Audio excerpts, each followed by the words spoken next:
Hoje eu vou fazer uma crítica sobre os tais direitos sociais que muita gente fica protestando para ter esses direitos, mas acaba não tendo e nem sequer tem base para definir o motivo por que ela supostamente teria esses direitos.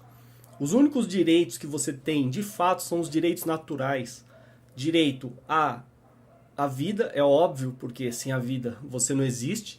Direito à liberdade, sem a liberdade você não tem controle sobre a sua própria vida, você não pode fazer suas próprias escolhas e definir a sua vida.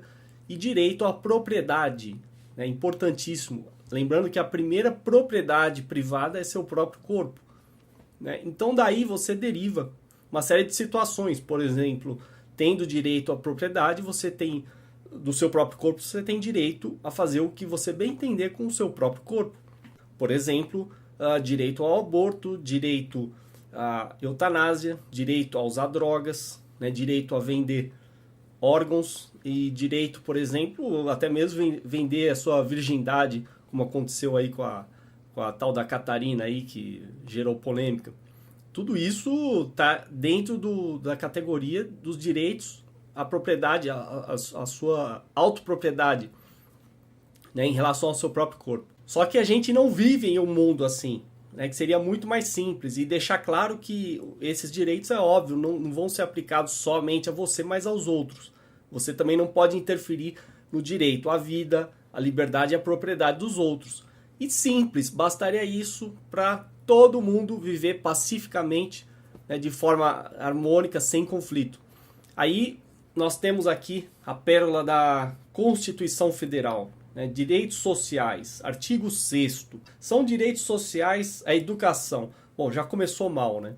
Aí o que a Constituição faz? Ela transforma o que é serviço em direito. Quando você transforma serviço em direito, você está dizendo o seguinte: alguém vai ter que se sacrificar para garantir esse direito para você. Ou seja, é lindo, maravilhoso dizer que você tem direito à educação, mas eu quero saber quem vai pagar essa conta. Né? O Estado vai fornecer isso? De onde que o Estado vai tirar dinheiro? Arrancando do bolso de todo mundo. Né? E não existe esse consenso dizer que todo mundo está satisfeito em bancar isso. Né? Algumas pessoas aí chegam ao erro de falar assim que elas pagam imposto, estão satisfeitas em pagar imposto porque têm os serviços estatais. Só que elas não têm como mensurar o quanto bem sucedido esse serviço estatal é, porque não tem concorrência. E outra, é tão falacioso acreditar nesses serviços estatais, porque se eles fossem realmente plenamente cumpridos, então não existiria nenhum equivalente privado. Por exemplo, no caso da educação. A gente sabe que a educação pública aí é um lixo, né? Ensino fundamental e médio aqui no Brasil é um lixo. E aí, cadê seu direito à educação? Você vai ficar esperando até quando? Você vai ficar protestando até quando? Igual um bobo, igual um pato. E não me vem falar em educação superior, que a USP, por exemplo, é a melhor universidade que tem no Brasil. Bom, compara a USP então com uma Harvard. Né? Se o seu padrão aí de qualidade é a USP, o meu padrão de qualidade é a Harvard. E aí, você vai falar o quê? E outra, se você quer educação de qualidade, como você gosta de falar, é acessível para todos, por que não se tira impostos das escolas privadas? Por que se não desburocratiza o setor? Por que não tira encargos? Por que você não facilita ao máximo a instalação de novos concorrentes de escolas privadas? Isso ninguém faz, isso se aplica para todos os serviços que eu vou criticar daqui em diante. Aí depois tem direito à saúde, também outro serviço que não é um direito. Você não tem esse direito à saúde.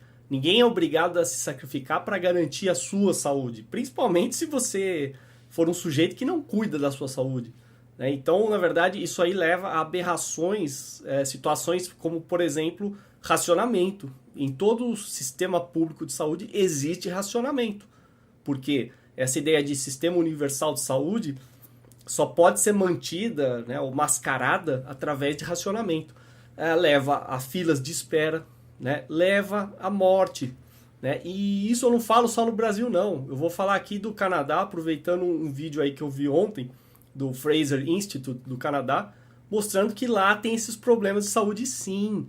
né? Ao contrário do que muitos vlogueiros aí do Canadá, né, que a gente conhece, falam sobre elogiando o sistema de saúde, mas na verdade não é bem assim. Se você vai, por exemplo, para Ontário, você vê esses problemas. Tem até uma mensagem aqui de uma moradora lá do Canadá. Olha aí a mensagem, né? Vocês podem até consultar. Ela falou que leva 10 meses, né, em Ontário para você conseguir fazer uma biópsia. E ela também falou que leva 12 horas no setor de emergência para ser atendido. Ou seja, então, que tipo de saúde é essa aí? Né, tem que falar pelo país inteiro. E outra, né, o Canadá aí no caso merece crítica sim, porque é um país com uma população de um número baixo, né, 35 milhões aproximadamente. Então você imagina se fosse 200 milhões. E se fosse 1 bilhão de pessoas? Eu queria ver esse sistema funcionar. Não vai. Porque não tem como você escalar esse sistema público. Ou seja, racionamento. Tem aquele artigo lá da Suécia também, um país aí que o pessoal costumava elogiar também, racionamento. Em todo o sistema público de saúde existe racionamento. Até porque, se o sistema público de saúde atendesse todo mundo, eu sempre faço a pergunta que a pessoa fica encurralada. Então, por que você tem plano de saúde privado? Se o sistema público de saúde é tão bom no seu país, cancele o plano de saúde privado. Né? Fique com um serviço gratuito. Quer dizer, que não é gratuito, né? Porque você está pagando e outras pessoas estão pagando para outras, todo mundo transformado em animal sacrificável. Aí a Constituição continua, direito à alimentação. De novo, não é um direito, é um serviço. É o mercado, que é o maior produtor de bens e serviços, ele produz, além de tudo, alimentos. E você, hoje, você pode, tendo os recursos, comprar esses alimentos. Agora, dizer que você tem direito à alimentação, de novo, é cair no erro de dizer que outros têm que se sacrificar para manter você bem alimentado. É o mesmo que dizer que você não precisa fazer nada, que o Estado vai cuidar de você e vai te alimentar. Veja que todos esses direitos, eles tiram a responsabilidade individual do sujeito, né, e passam essa responsabilidade ao coletivo, como se o indivíduo agora não precisasse fazer mais nada, ele pode viver às custas de todos. Que lindo, né? Só que não funciona, por isso que é um fracasso.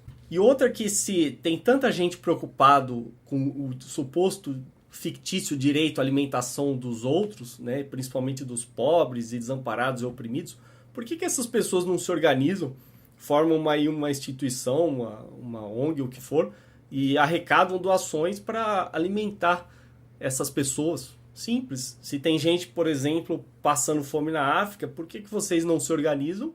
Né, vocês, é uma atitude voluntária, ninguém os impede de fazer isso. Arrecadem dinheiro, né, doem parte dos seus salários, façam uma doação mensal e doem aí para uma fundação. E aí? Por que não? Isso vocês não fazem, né? Então vocês preferem contar lá com a coerção estatal para roubar dinheiro de todo mundo, para supostamente fazer isso, e mesmo não fazendo, vocês continuam defendendo que o Estado tenha que garantir esse direito aí que não existe. Aí depois, outra piada, direito ao trabalho. Até parece, o mercado é que gera emprego, não é o Estado. O Estado gera através de mecanismos artificiais, né, como cargos públicos, enchendo a máquina. Mas isso eu nem considero emprego.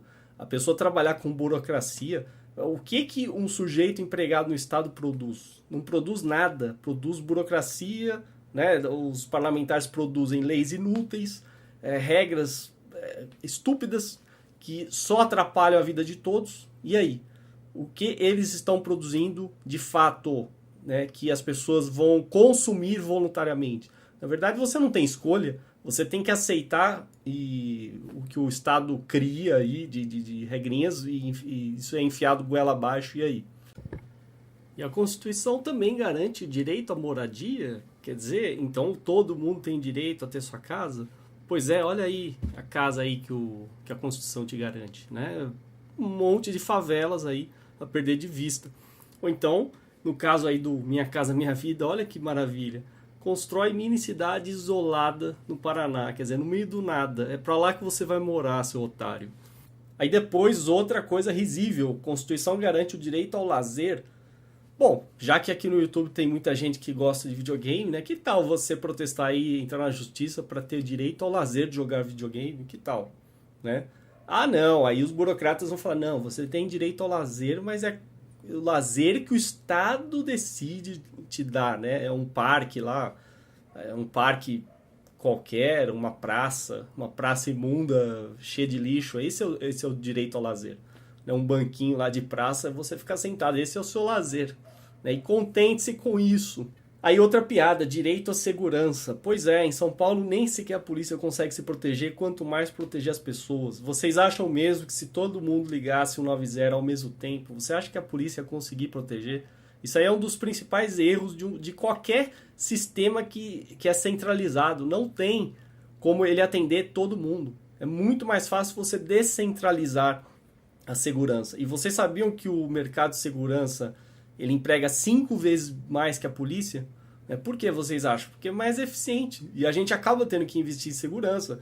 A gente usa portão, cadeado, câmera de segurança. Tem gente que tem carro blindado. O mercado tem uma série de soluções aí para segurança, inclusive até celular acaba sendo um dispositivo de segurança, porque ele te dá mais segurança, né? E vejam só, quando a polícia vai investigar um crime, ela pede imagens de câmeras de segurança privadas. Isso que é engraçado, né? Aí depois ela continua, Previdência Social. Bom, Previdência Social, se você está preocupado com Previdência, tem Previdência Privada. Né? Então vá lá, contrate o seu plano de Previdência Privada e esteja feliz. Depois, proteção à maternidade e à infância. Né? Também outra grande balela aí. Né? O que a gente mais vê aí é criança na rua, criança abandonada. E cadê a tal proteção? Então o Estado nunca vai garantir nada disso. Assistência aos desamparados, como eu já falei, quem está preocupado com os desamparados, né, que use seus próprios recursos para cuidar deles. Você não pode obrigar alguém a cuidar de outra pessoa se ela não quer. Né? O seu direito mais fundamental é viver livre de coerção. E isso está implícito no direito à liberdade. Se você não tem liberdade de escolher o que você vai fazer com o seu próprio tempo, os seus próprios recursos, seu próprio dinheiro, então você já não tem liberdade. Bom, e depois no artigo 7º tem direitos dos trabalhadores, que é mais uma aberração, eu nem vou ficar comentando porque é muita coisa, né? Então tem coisas idiotas como relação de emprego protegida contra despedida arbitrária, isso aí já deixa a economia menos livre, né? Vai dificultar contratações, porque nenhum empregador vai querer contratar alguém que vai ter que engolir depois. Seguro-desemprego também, outra aberração. Se o cara quisesse algum seguro, né, ele deveria contratar um seguro privado. Muita gente aproveita aí o seguro-desemprego para consumir o tempo todo o seguro-desemprego para só depois procurar emprego, né, às custas de todos. Fundo de garantia do tempo de serviço, que é uma das coisas que mais reduz o seu salário aí, e ninguém pediu para ter um fundo de garantia. Também isso seria um serviço, se você quer, contrata uma alternativa privada. Salário mínimo, que é uma das piores aberrações que existe, né? Isso aí a gente já demonstrou claramente que é desempregante, né? Você pega aquelas pessoas que não têm qualificação para ganhar um salário mínimo, elas ficam desempregadas, porque quem é que vai pagar um salário mínimo para uma pessoa que não tem a qualificação correspondente para ganhar esse salário mínimo, né? E como já foi dito aí, se o salário mínimo fosse tão bom e tão fácil de determinar por lei, então por que não aumenta para 10 mil reais? O que vocês acham que ia acontecer? Aumenta para 10 mil reais, 20 mil reais e vai ter desemprego em massa no outro dia. Sem contar o fato também que muita gente paga acima do salário mínimo, ou seja, como já foi falado também, cadê o empresário malvado, né?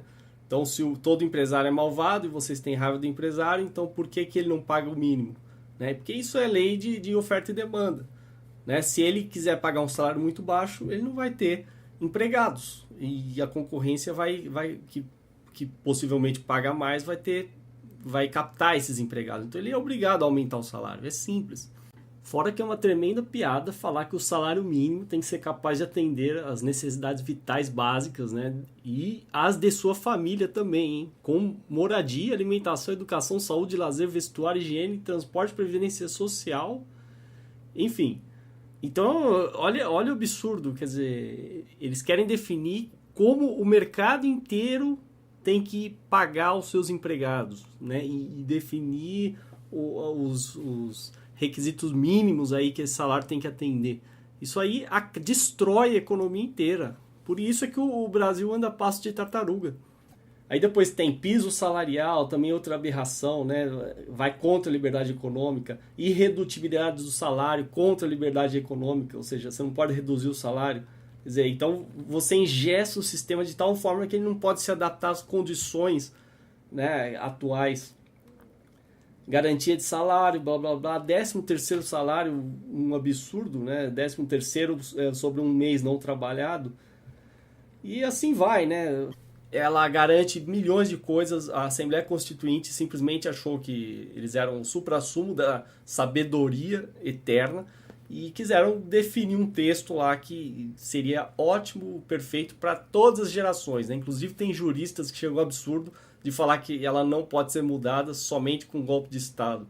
Quer dizer, como se fosse algo assim eterno, imutável, né? Nossa, como a gente confia em políticos, é impressionante.